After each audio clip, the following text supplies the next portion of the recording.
Hello everyone, শ্রীয়ের সংসারে সবাইকে স্বাগত। আমরা যারা রাজ্যের বাইরে থাকি, যারা নিজেদেরকে আপাদমস্তক বাঙালি বলে মনে করি, যাদের দিনের বেশিরভাগ সময়টাই ঠাকুর ঘরে কাটে, সন্ধ্যাবেলা সন্ধ্যা আরতি না দেখিয়ে যারা জলস্পর্শ করতে পারি না, তারা চাইলেও ইচ্ছামতো পুজোর সমস্ত সামগ্রী বাইরের রাজ্যে পাই না। কিছু কিছু জিনিস অন্য জিনিস দিয়ে অ্যাডজাস্ট করেই চালাতে হয়। সেদিন মিশো ঘাঁটতে ঘাঁটতে হঠাৎ আমি এই ধুনোদানিটা দেখতে পেলাম। অফারও চলছিল। ১৩০ না ১৪০ টাকাতে ১২ ১২ ২৪ পিস আমি পেয়ে গেছিলাম। তাই আমি সেটাকে অর্ডার করে দিলাম।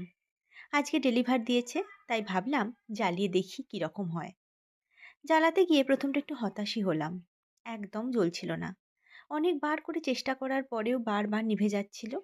ভিতরে কিছু সুগন্ধি ধুনো এবং মশলা ছিল, আর বাইরে চা খাওয়ার কঠোরার মতো একটা জিনিসের উপর সেটা রাখা ছিল।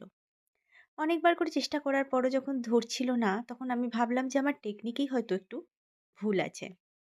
আমি তখন ভিতরের যে মশলাটা সেটার মধ্যে আগুনটা না ধরিয়ে বাইরের যে কঠোরাটা আছে তার মধ্যে আগুনটা ধরিয়ে দেখলাম খুব সুন্দরভাবে জ্বলছে এবং এর সুগন্ধিতে সত্যি পাগল হয়ে যাওয়ার মতো।